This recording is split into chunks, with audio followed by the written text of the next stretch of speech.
तो सबसे पहले आज का जो टॉपिक है वो अधिगम है, और अभी अधिगम टॉपिक आपका 4-5 दिन लगातार चलेगा।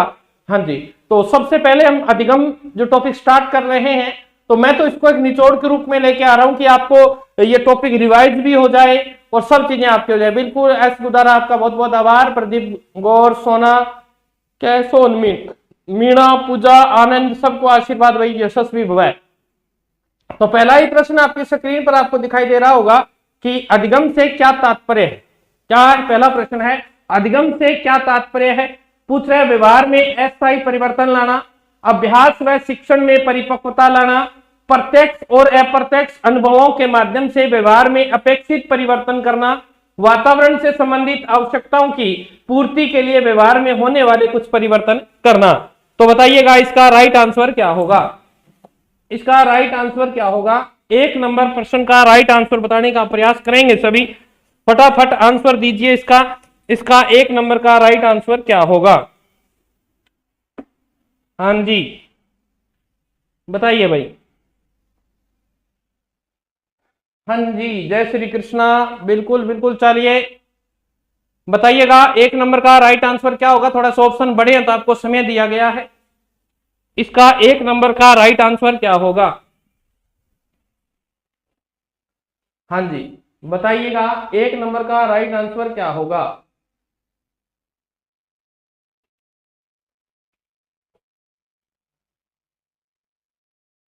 बिल्कुल, तो सबसे पहले प्रश्न ये देखा है हमने कि अधिगम के संदर्भ में हम क्या समझते हैं। इस प्रश्न को हमने लिया है।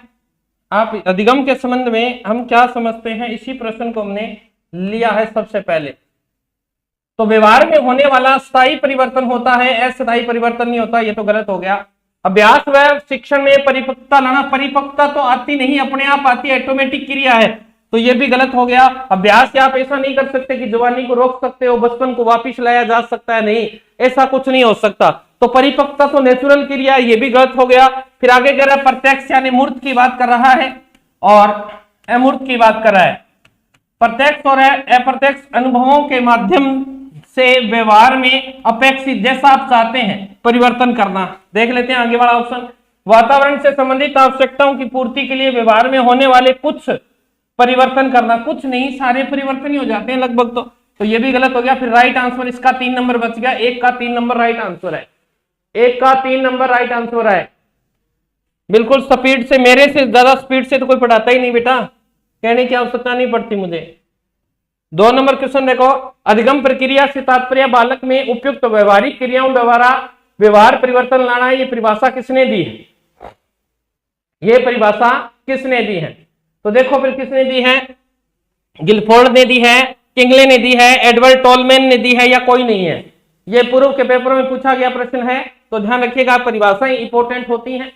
कह रहा बालक में उपयुक्त व्यवहारिक क्रियाओं द्वारा व्यवहार परिवर्तन। उपयुक्त यानी अच्छी जो क्रियाएं होती हैं, व्यवहारिक क्रियाएं, उनके द्वारा व्यवहार परिवर्तन करना। तो ध्यान रखिएगा, अगर आप उपयुक्त व्यवहारिक क्रिया नहीं करेंगे तो लोग आपके सिर फोड़ देंगे। क्या फोड़ देंगे? आपके सिर फोड़ देंगे। ट्रिक से याद रखना है।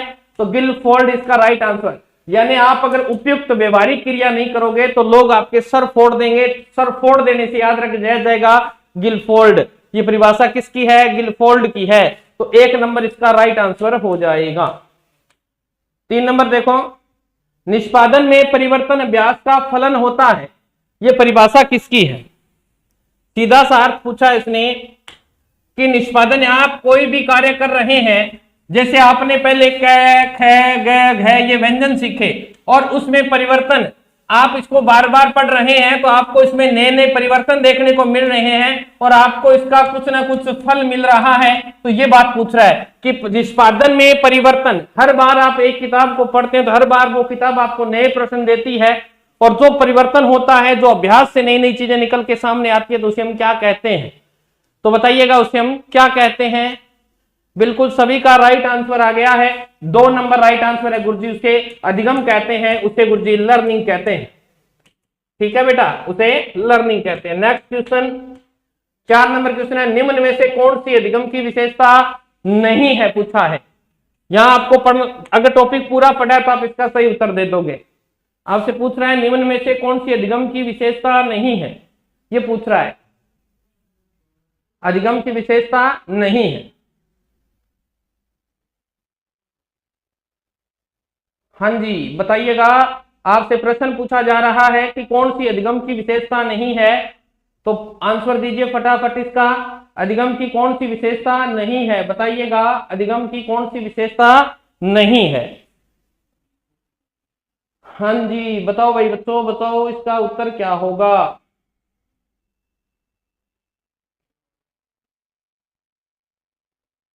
जी अच्छा ठीक है जी, देख लेते हैं फिर। अधिगम जीवन पर्यंत चलने वाली प्रक्रिया है, बिल्कुल अधिगम कभी भी रुकता नहीं है, जब तक आप जियोगे तब तक आप कुछ ना कुछ सीखते जाओगे। अधिगम एक सार्वभौमिक प्रक्रिया है, कहीं से भी सीखा जा सकता है। अधिगम उचित समायोजन में सहायक है, बिल्कुल है। अधिगम मात्र नवीन ज्ञान का अर्जन है, नवीन ज्ञान का नहीं है, मात्र नहीं है, पूर्व ज्ञान भी इसके अंदर क्या रहता है, इंक्लूड रहता है, पूर्व ज्ञान भी इंक्लूड रहता है। ये बात आपको ध्यान रखनी है, पूर्व ज्ञान भी क्या रहता है, इंक्लूड रहता है। तो इसका डी राइट आंसर हो जाएगा। इसका ये नहीं पूछ रहा है ना, तो ध्यान रखिएगा, इसका डी राइट आंसर बिल्कुल सही है। चलिए नेक्स्ट अपने पास है सीखने की प्रक्रिया का कर्म। बहुत बढ़िया प्रश्न है, थोड़ा टाइम लगेगा आपको इस प्रश्न को करने में। तो एक सीखने की एक सीरीज होती है, सीखने के सोपान होते हैं, और यहां से पेपर में मुख्यतः अगर हार्ड पेपर आए तो यहां से प्रश्न वो पूछ लेता है। तो बताइएगा इसमें क्या सीरीज रहेगी, बाधा, लक्ष्य, विप्रेरक, सफल, और इनको ये अलग अलग सीरीज दी गई है। इसको आप अच्छी तरीके से आपको जचाना है, इसको ये किस प्रकार होगी बताइएगा। चलिए बताइए, बताओ भाई।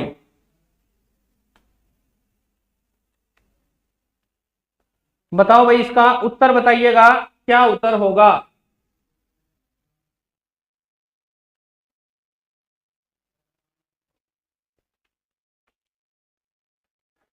इसका क्या उत्तर होगा। थोड़ा टाइम लग सकता है, ये प्रश्न थोड़ा बड़ा है तो आपको थोड़ा सा समय लग सकता है, तो इसको सीरीज को दर्शाना पड़ेगा। देख लेते हैं। सबसे पहले मैंने आपको बताया था, सबसे पहले आदमी को मोटिवेट होना है, तो सबसे पहले आएगा अभिप्रेरक, ये रहा।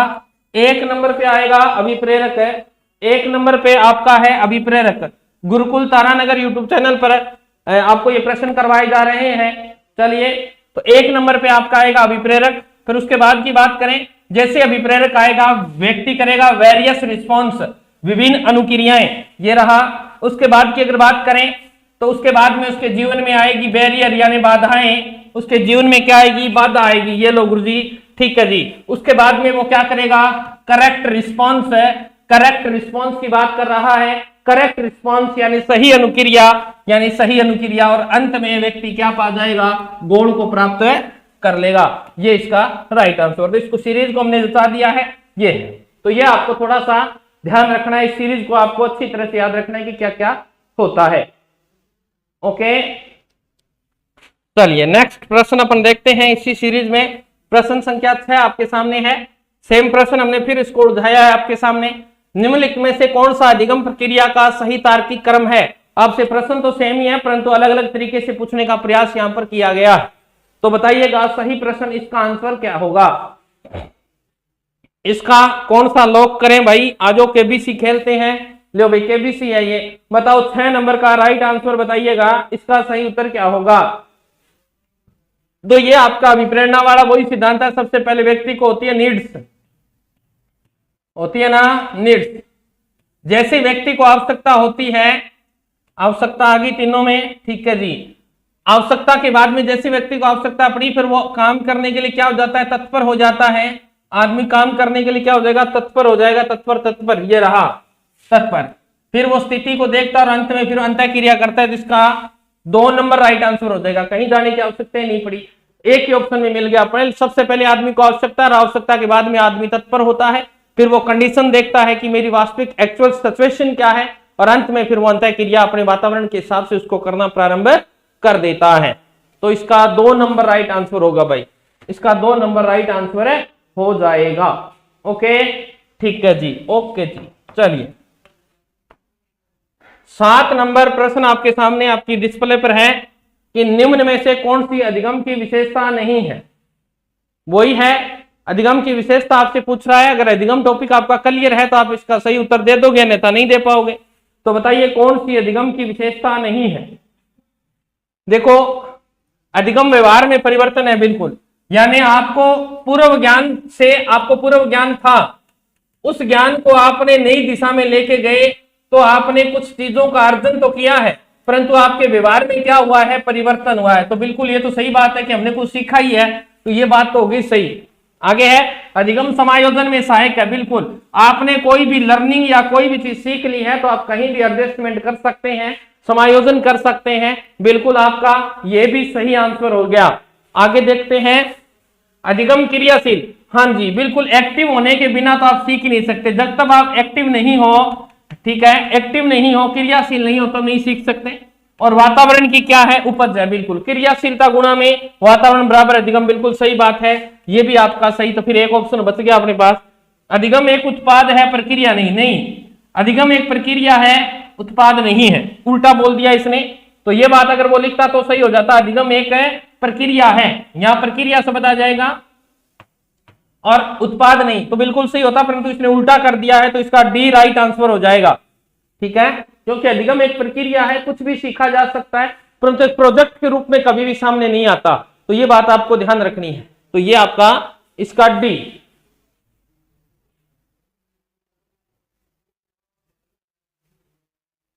हाँ जी,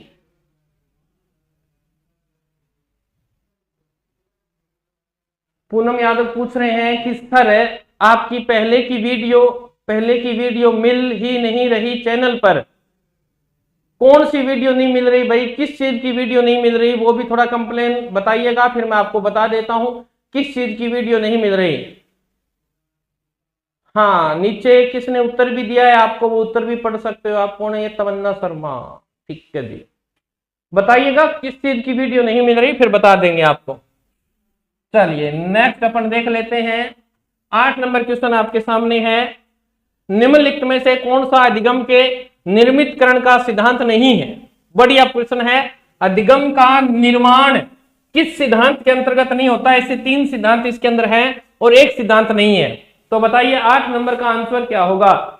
तो देखो, अधिगम संदर्भित है। बिल्कुल भाई, कोई भी संदर्भ ले लो, चाहिए मैं आपको समझाने लग जाऊं, चलो मैं आपको राजस्थान का मैप समझाता हूं, ऐसे कह दूं, मैं आपको नहीं आता मेरे को, मैं कह दूं समझाने लगूं, तो ये संदर्भ तो है कि किस संदर्भ से समझा रहे हैं गुरु जी, है ना। तो ये चीज आपको ध्यान रखनी कि राजस्थान की अगर बात करें तो राजस्थान संदर्भित करवाया गुरु जी ने, संदर्भ बताया है कि चलो आज राजस्थान का जीके पढ़ेंगे तो उसमें अपने को राजस्थान के जिले याद होने चाहिए, है ना। तो ये बात आपको ध्यान रखनी, ये तो बिल्कुल सही बात है कि जो भी अधिगम होगा वो हमेशा संदर्भ से जुड़ा होता है।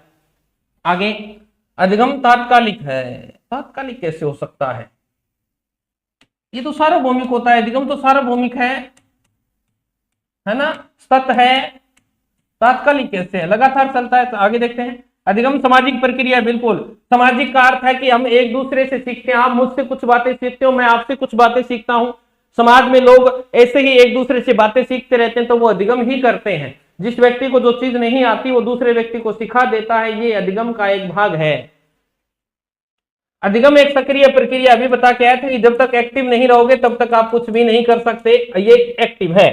तो ध्यान रखिएगा, तीनों सही हो गए, तो ये नहीं है इसका। इसका 2 नंबर राइट आंसर हो जाएगा भाई, इसका 2 नंबर राइट आंसर है। तात्कालिक नहीं होता, अधिगम सार्वभौमिक होता है और सतत होता है, लगातार चलता रहता है। चलिए, इसका राइट आंसर 2 नंबर होगा। 9 नंबर, निम्न में से प्रभावशाली अधिगम के मुख्य अवरोधक नहीं है। प्रभावशाली, ठीक है, अधिगम के मुख्य अवरोधक नहीं है। क्या नहीं है, प्रेरणा का अभाव, उद्देश्यहीनता, विकास, सीखने की परिस्थिति। अगर ऐसे प्रश्न आप यहां हार्ड लग रहे हैं आपको, तो अधिगम के मुख्य अवरोधक नहीं पूछा है उसने, कि अवरोधक का अर्थ है रोकने वाला। प्रभावशाली अधिगम यानी आप किसी से सीख रहे हो तो उसमें मुख्य अवरोधक नहीं है। कौन नहीं है मुख्य अवरोधक, बताइएगा।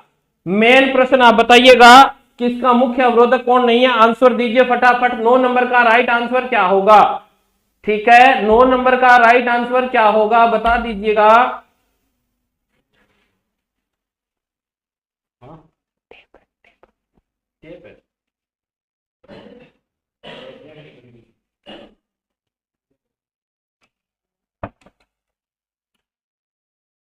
तो देखो प्रेरणा, मोटिवेशन तो सबसे ज्यादा जरूरी है, तो इसलिए तो हो ही सकता है, ये तो जरूरी है ही। उद्देश्यहीनता, बिना उद्देश्यहीनता के कैसे हो सकता है भाई? विकास देखते हैं, सीखने की परिस्थिति, दोनों हो गए, अपने पास दो ऑप्शन बच गए अब। उद्देश्यहीनता, बिना उद्देश्य के नहीं सीखा जा सकता। मुख्य अवरोधक नहीं है पूछ रहा है, मुख्य अवरोधक नहीं है पूछ रहा है, इसका प्रभावशाली अधिगम के मुख्य अवरोधक नहीं है। प्रेरणा हो सकती है, सीखने की परिस्थिति हो सकती है। उद्देश्यहीनता, उद्देश्यहीनता कैसे होगी? विकास तो होगा। तो इसका 9 नंबर का राइट आंसर क्या दे रहे हो रे तुम? हाँ, कंफ्यूजिंग वाला प्रश्न था, परंतु आपने इसका उत्तर मेरे को कंफ्यूज कर दिया। विकास कह रहे हो आप, इसका विकास। देखते हैं, प्रभावशाली अधिगम के मुख्य अवरोधक नहीं है। प्रेरणा तो प्रेरणा, ओहो ठीक है नहीं है पूछ रहा है। प्रेरणा का अभाव तो होता है, ठीक है जी। उद्देश्यहीनता होती है, ठीक है। सीखने की परिस्थिति होती है। विकास तो पॉजिटिव है, ये सारे नेगेटिव दे रहे हैं, ये देखो ये नेगेटिव है, तो ये 3 नंबर इसका राइट आंसर होगा। ठीक है, 3 नंबर इसका राइट आंसर हो जाएगा। ठीक है, रोकने वाले कौन कौन से हैं ये पूछ रहा है, रोकने वाले पूछ रहा है। ये प्रश्न थोड़ा सा उलझाया हुआ था, रोकने वाले पूछ रहा है। निम्नलिखित में से कौन सा प्रकार के अनुसार अधिगम का प्रकार नहीं है? बहुत बढ़िया प्रश्न है भाई। क्या पूछ रहा है? कौन सा प्रकार के अनुसार अधिगम का प्रकार नहीं है? अधिगम के प्रकार पूछ रहा है। कल्पनाशील अधिगम होता है क्या? संज्ञानात्मक अधिगम होता है, निपुणता द्वारा अधिगम और अभिवृत्त्यात्मक अधिगम। बताइए इसका 10 नंबर का आंसर बताइएगा। निम्नलिखित में से कौन सा प्रकार के अनुसार अधिगम का प्रकार नहीं है? तो अधिगम के प्रकारों में आपसे ये प्रश्न पूछा गया है कि अधिगम के कितने प्रकार होते हैं, उनके बारे में ये पूछ रहा है। तो ये प्रश्न थोड़ा सा सोच लोगे तो आ जाएगा।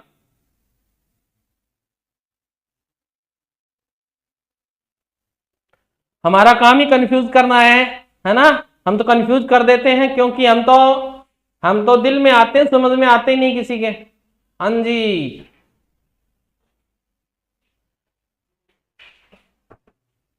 चलिए तो देख लेते हैं। संज्ञानात्मक यानी आप सीखते हैं, ये तो संज्ञानात्मक अधिगम तो होता है। निपुणता यानी व्यक्ति खुद करके सीखता है, ये भी होता है। अभिवर्त्यात्मक यानी किसी कार्य को बार बार करते हैं तो सीख जाते हैं, परंतु कल्पनाशील तो कोई अधिगम होता ही नहीं। तो इसका 1 नंबर राइट आंसर है। मैंने कल्पना कर ली कि मैं चाइनीज सीख गया, मैंने कल्पना ही की है सिर्फ चाइनीज सीख गया। काम ना तो मैंने कोई किताब पढ़ी, ना मैंने कोई हाथ से काम किया, ना मैंने किसी चीज को बार बार किया, पर मैंने सिर्फ कल्पना की कि मैं चाइनीज भाषा सीख गया। क्या मैं सीख गया? नहीं सीख पाया। कल्पना करने से कोई आदमी कुछ नहीं सीखता, क्योंकि कल्पना तो कहीं भी आपके पर लगा सकती है। आप यहाँ सोए पड़े हो और आप सोच रहे हो मैं तो अमेरिका चला गया, क्या आप चले गए? अमेरिका जाने के लिए क्या प्रोसेस है ये सबको पता है। अमेरिका जाने का क्या प्रोसेस है ये सब आपको पता है।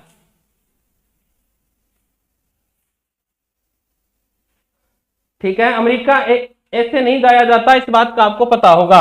चलिए नेक्स्ट देखते हैं 11 नंबर। अधिगम का अनुक्रमिक वर्गीकरण किसके द्वारा दिया गया था? गजब का क्वेश्चन। आपके रीट के अंदर तो यहां से एक प्रश्न जरूर पूछेगा, ठीक है ना? रीट के अंदर यहां से एक प्रश्न आएगा, मैं बार बार कह रहा हूं, इस टॉपिक को रट लीजिएगा सही। अधिगम का अनुक्रमिक वर्गीकरण, चाहे वो फर्स्ट लेवल का है चाहे वो सेकंड लेवल का है, यहां से प्रश्न कंफर्म देगा वो। हाँ जी, तो अधिगम का अनुक्रमिक वर्गीकरण किसके द्वारा दिया गया था, ये आपसे प्रश्न पूछ रहा है। तो इसका राइट आंसर, सिंपल सा प्रश्न है, सिंपल सा उत्तर है। अगर अभी आपने गलत किया ना तो देख लेना, फिर आप सिलेक्शन से कोसों दूर है। बताओ इसका उत्तर क्या होगा?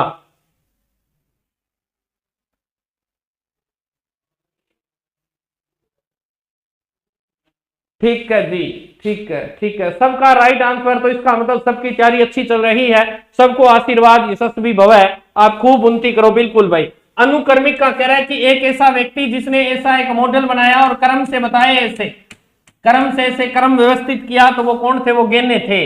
रॉबर्ट एम गेने ने 8 प्रकार बताए हैं। कि ये कहते हैं कि जो भी अधिगम के सिद्धांत दिए गए सारे सिद्धांत अधूरे हैं, क्योंकि सभी सिद्धांत एक दूसरे से जुड़े हुए होते हैं, इनकी एक सीरीज होती है, इन्हें क्रम से किया जा सकता है। तो ध्यान रखिएगा, ये अनुक्रमिक मॉडल देने वाले कौन थे? रॉबर्ट एम गेने, याद रखिएगा इसको। चलिए आगे है संकेत अधिगम, जो गेने के सीखने, ये देखो गजब का प्रश्न दे दिया है इसने, और पूछ रहा है कि संकेत अधिगम जो गेने के सीखने के सामान्यतः जाना जाता है, कौन सा सिद्धांत है? ये पूछ रहा है कि संकेत अधिगम जो है वो किस सिद्धांत से बरोबरी करता है, तो बताना है आपको यहाँ कौन से सिद्धांत को गेने ने संकेत अधिगम कहा है। ये सिद्धांत तो बहुत पहले दे दिए गए थे, परंतु ये कह रहा है कि जो गेने कहता है कि मैंने जो संकेत अधिगम कहा है इनमें से किस सिद्धांत को मैंने संकेत अधिगम कहा है, बताइएगा। हाँ जी बताओ, सभी बताइएगा।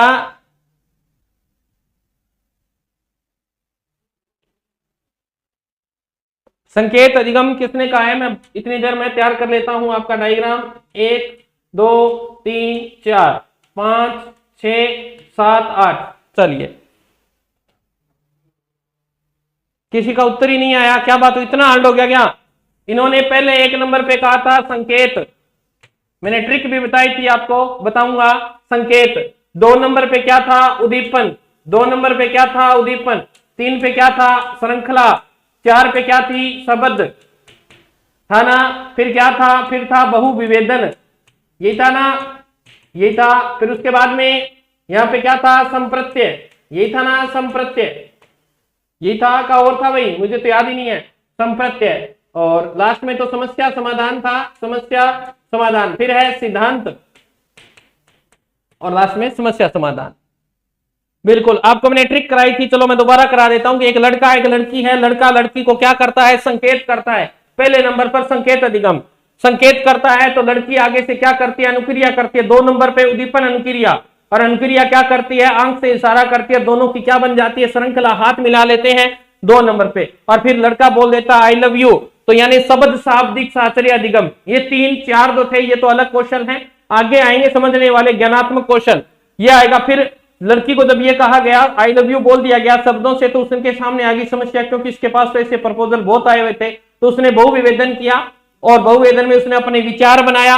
विचार क्या बनाया? कि जिसके पास पैसे होते हैं वही सब सुख दे सकता है। उसने एक सिद्धांत अपनाया और उसकी समस्या का क्या हो गया? समाधान हो गया। ये मैंने एक ट्रिक से आपको याद करवाने का प्रयास किया है कि संकेत अधिगम जो गेने ने दिया था, अनुक्रमिक मॉडल, उसके 8 के 8 चरण आपको याद करवाए। तो सबसे पहले संकेत अधिगम की बात करें तो पावलोव की बात कर रहा है, और पावलोव के सिद्धांत को क्या बोला जाता है? परंपरागत सम्मतता अधिगम बोला जाता है। तो इसका 4 नंबर राइट आंसर होगा, इसका 4 नंबर राइट आंसर होगा। ओके, ये लो भाई 13 नंबर। संकेत अधिगम के अंतर्गत है सीखा जाता है पारंपरिक अनुकूलन, मनोविज्ञान, वातावरण, मनोदैहिक। क्या सीखा जाता है? यह आपके 3rd ग्रेड में ही आया हुआ है। 2013 की जो वैकेंसी थी, शायद 11 या 13 के अंदर यह प्रश्न पूछा था रीट के अंदर। हाँ जी बताइएगा।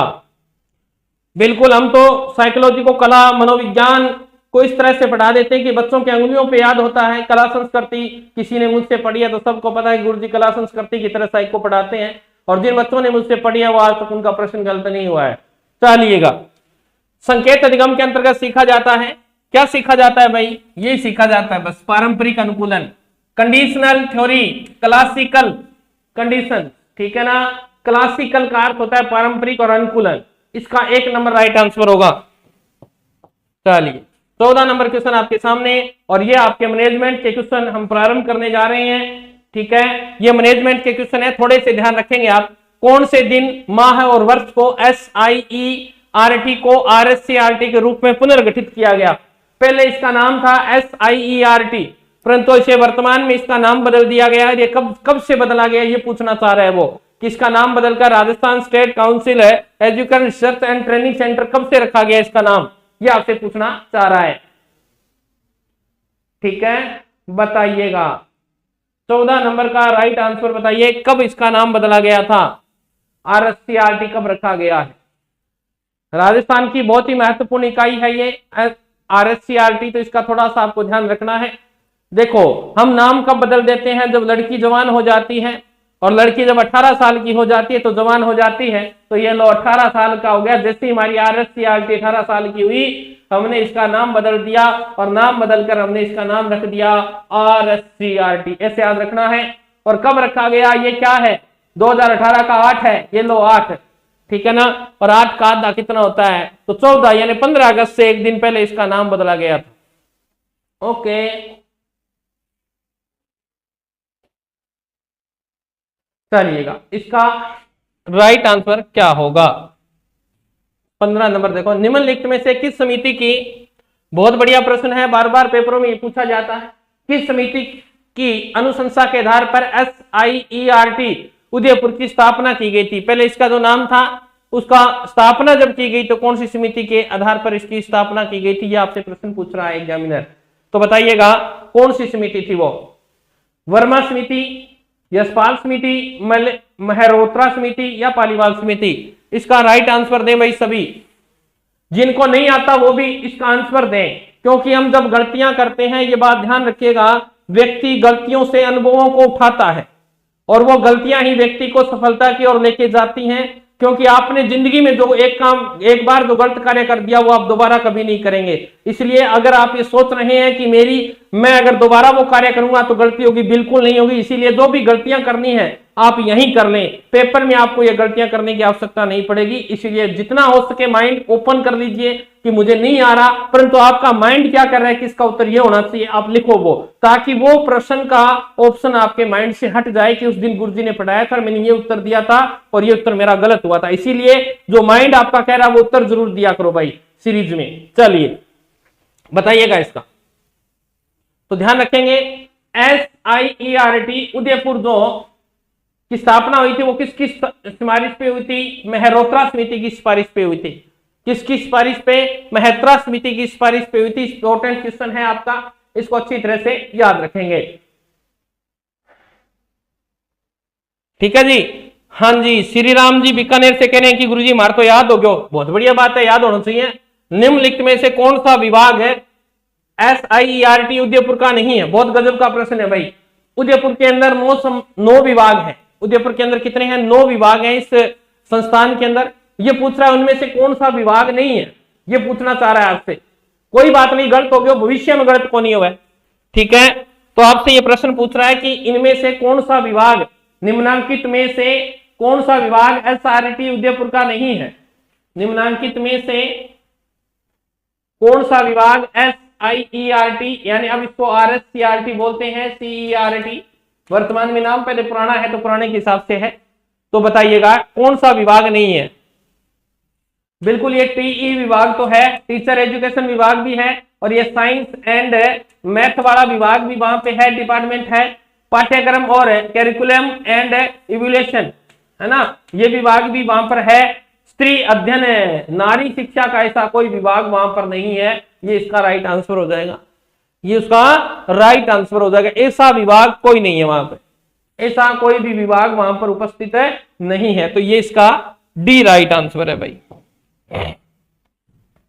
शैक्षिक क्षेत्र में RSCRT का कार्य नहीं है। क्या कार्य नहीं है? ये प्रश्न आपसे पूछ रहा है, वो कौन सा कार्य नहीं है, ये प्रश्न आपसे पूछने का प्रयास कर रहा है। बताइएगा कौन सा कार्य नहीं है शिक्षा के क्षेत्र में? RSCRT कौन सा कार्य नहीं करती, ये पूछना चाहना है आपसे। पहला है निदेशक प्राथमिक माध्यमिक शिक्षा को शैक्षिक सलाह देना, NCERT को शैक्षिक मार्गदर्शन देना, विद्यालय एवं सतत, थोड़ा सा इसको छोटा कर देते हैं ताकि आपको दिखे। ये होगा नहीं भाई, ये करना पड़ेगा। RSCRT का कार्य पूछ रहा है, RSCERT का कार्य नहीं है पूछ रहा है, कार्य नहीं है, नहीं है, ठीक है। तो क्या कार्य नहीं है ये पूछ रहा है। तो ISC, डाइट एंड CTET का शैक्षिक मार्गदर्शन करना,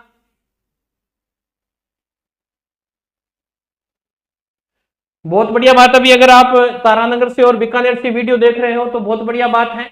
मैं तो अपनी तरफ से बहुत मेहनत करता हूं और बाकी आपको अच्छी लगती है तो बहुत बढ़िया बात, आगे से आगे शेयर किया करो ताकि अन्य बालकों तक भी ये बात आपकी पहुंचे। चलिए देख लेते हैं। निदेशक प्राथमिक बिल्कुल होता है, बीकानेर में हमारी स्थापित हुआ। माध्यमिक शिक्षा कब हुई थी? 1950 में। अलग कब हुआ? 97 में। वर्क शुरू किया था 1 जनवरी 1998 से। प्राथमिक विद्यालय और निदेशालय ने अपना वर्क करना शुरू किया, बीकानेर में है। ये तो बिल्कुल सही बात है। NCERT को शैक्षिक मार्गदर्शन देना नहीं, ये नहीं कर सकता क्योंकि ये तो सर्वोच्च इकाई है अपने देश की और ये तो है राज्य विशेष की, तो ये अपना निर्देश कैसे दे सकती है? तो ये प्रश्न गलत हो गया। विद्यालय स्तर पर गुणात्मक सुधार की नोडल एजेंसी के रूप में कार्य करना, बिल्कुल मैंने आपको कराया था, SIQE करवा के गया हूं, यही है वो। ISC ये राजस्थान में 2 है सेंटर इसके। डाइट आपको पता ही है 33 है पूरे जिलों में। सीईटी को शैक्षिक कॉलेज एजुकेशन टीचर को मार्गदर्शन देना, बिल्कुल ये काम भी आरएससीईआरटी करती है, परंतु इसका राइट आंसर 2 नंबर होगा। एनसीईआरटी को सलाह नहीं दे सकती, एनसीईआरटी आरएससीईआरटी को सलाह दे सकती है, मार्गदर्शन दे सकती है, तो ये बात थोड़ी सी उल्टी लिख दी है, इसको याद रखना है। चलिएगा, आरएससीईआरटी में विभाग कितने हैं, ये प्रश्न आपसे पूछ लिया और ये प्रश्न मैं बता के गया हूं। देखते हैं आपका माइंड कितना काम करता है, आपका माइंड कितना काम करता है, आपके याद कितना रहता है। मैं अभी ये प्रश्न जब आया था तो मैंने सबसे पहले ये बताया था कि आपका ये, हाँ जी, इसमें कितने विभाग हैं, ये बात मैंने आपको बता के उसके बाद में ये आपसे बलवा क्या है, बावल है क्या, बावल, बिल्कुल कोई बात नहीं, गलत हो गया तो पढ़ते रहो बढ़ते रहो। 18 का डी आंसर दे। अरे भाई मैं बता के गया हूं फिर भी गलत कर रहे हो, क्या बात है, उखड़े उखड़े रग रहे हो, किसी और गली जाने लगे हो क्या?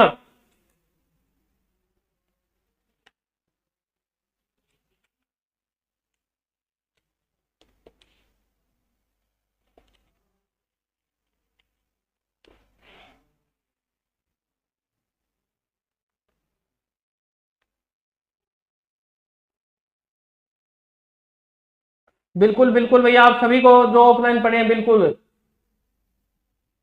चलिएगा, इसका राइट आंसर आपका 9 होगा। मैं भी बता के गया था इसमें कितने हैं, 9 विभाग हैं। इसका एक विभाग है 6 नंबर वाला जो अजमेर में काम करता है, ठीक है, कहां करता है, अजमेर में काम करता है। बाकी 8 के 8 विभाग वहीं कार्यरत है आरएससीईआरटी के अंदर, तो ये आपको ध्यान रखना है, 9 विभाग है। गुरुजी आप बहुत अच्छा पढ़ाते हो, साइको तो उंगलियों पर याद करवा देते हो। हम आपके ऑफलाइन स्टूडेंट रहे हैं, आपसे पढ़कर हम जल्दी अपनी मंजिल तक पहुंचेंगे। बिल्कुल, आपको खूब सारा आशीर्वाद, यशस्वी भव। हम सभी अच्छा पढ़ाते हैं, गुरुकुल की पूरी टीम आपको जी जान से पढ़ाने का प्रयास करती है, ठीक है। तो चलिएगा, ये मां सरस्वती का आशीर्वाद है कि बच्चों को हम इतने पसंद आ रहे हैं। हाँ जी, चलिएगा, आरएससीईआरटी संस्था है, बस ये प्रश्न मुझे पता था, ये प्रश्न आपको पूछेगा पेपर में, हो सकता है सीधा ही प्रश्न पूछ लिया आपको, ये किस प्रकार की संस्था है। क्योंकि मैंने कल आपको क्लास लगाई थी, उसमें कहा था कि आपको राजकीय संस्थाएं याद करनी है, कौन कौन सी है और कौन कौन सी नहीं है। मैंने कहा राजकीय संस्था याद कर लेना, बाकी बच गई वो सारी स्वायत्तशासी संस्थाएं होंगी, ठीक है। अब आपने मेरी बात को कितना कल लिया है। लक्ष्मण जी आपको बहुत बहुत आभार कि आप जुड़े क्लास से। चलिएगा आगे, हाँ जी, 19 का बताइएगा, 19 का क्या उत्तर होगा। तुक्के मारने बंद कर दें, तुक्के मत मारो, थोड़ा बहुत तो कॉमन सेंस तो रखो तुम। आपके तुक्के भी तो ऐसे होने चाहिए कि लगे कि हाँ सोच के तुक्का मारा है ना। हाँ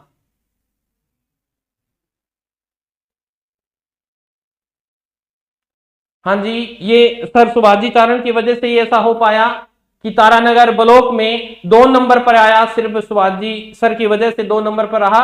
और पूरे राजस्थान में तारानगर को पहचान दिलवाने में सुभाजी सर का बड़ा योगदान रहा है।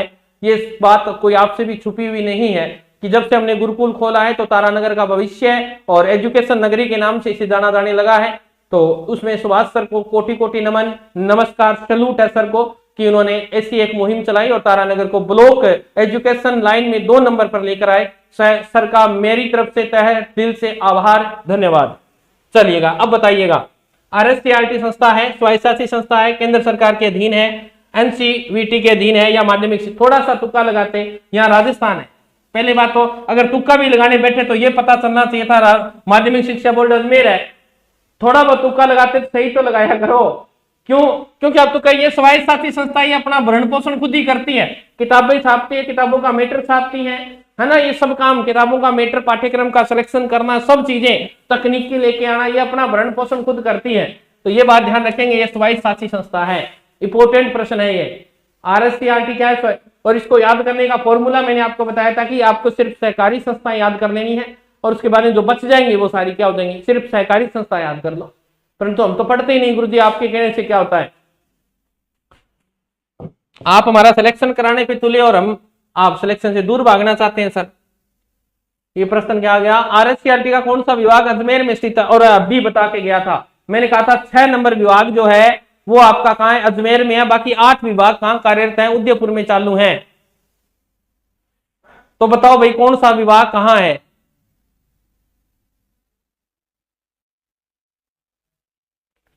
बताइएगा। तो देखो, समग्र विकास तथा सामाजिक न्याय, सूचना एवं संचार प्रौद्योगिकी, शिक्षा, शिक्षक शिक्षा प्रभाग, शैक्षिक सर्वेक्षण अनुसंधान तथा नीति परिप्रेक्ष्य प्रभाग। इसका 20 का राइट आंसर दो भाई, 20 का राइट आंसर। हाँ, नागौर 1 नंबर पर है भाई, बिल्कुल नागौर 1 नंबर पर है।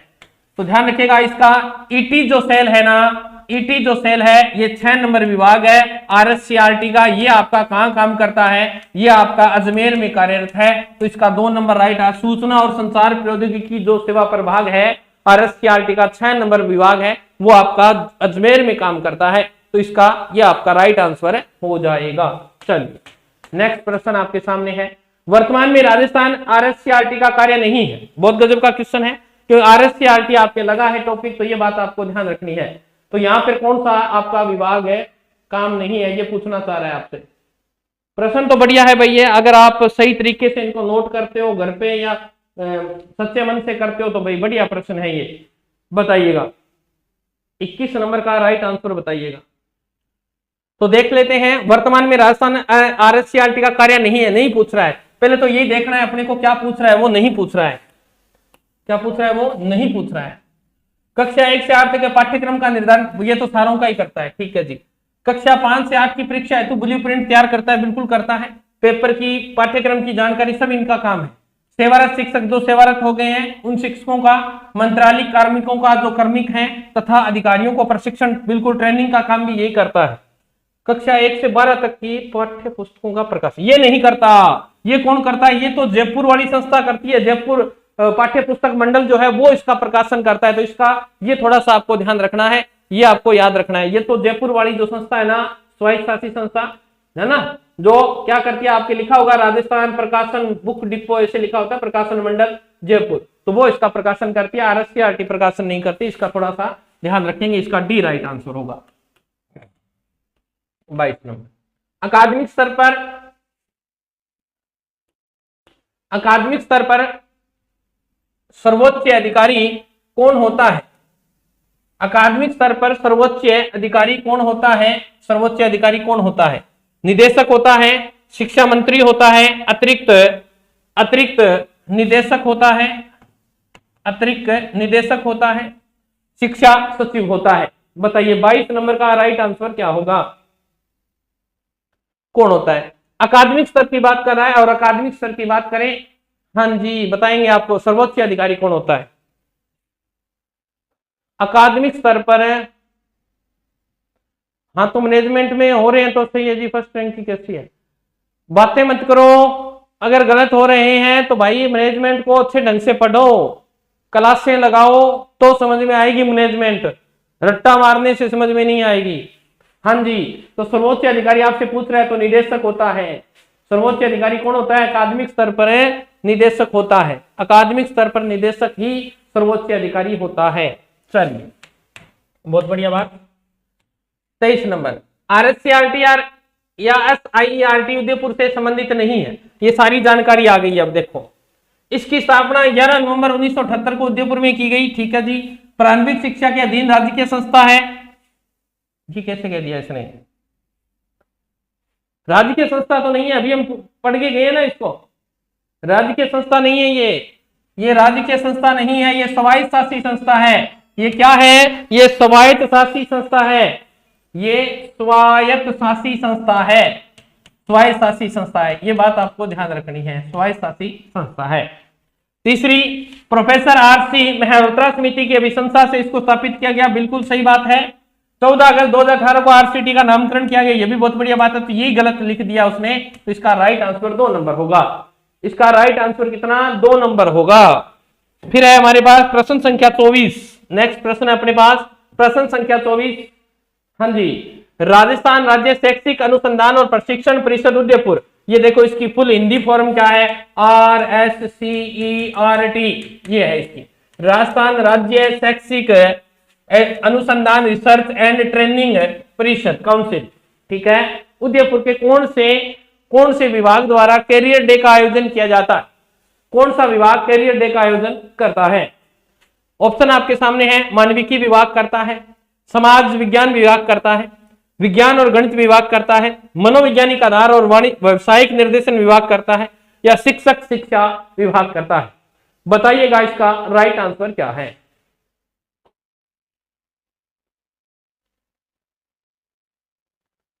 हाँ जी बताइएगा, इसका राइट आंसर क्या होगा बताइएगा। राजस्थान RSCRT कौन सा विभाग कैरियर डे का आयोजन करता है? चलिए हम बता देते हैं, इसका 3 नंबर राइट आंसर होगा साइकोलॉजी, और आपके जो ये व्यवसायिक निर्देशन विभाग है ये आपका ये काम करता है। हाँ जी 24 का 3 नंबर राइट आंसर है बेटा।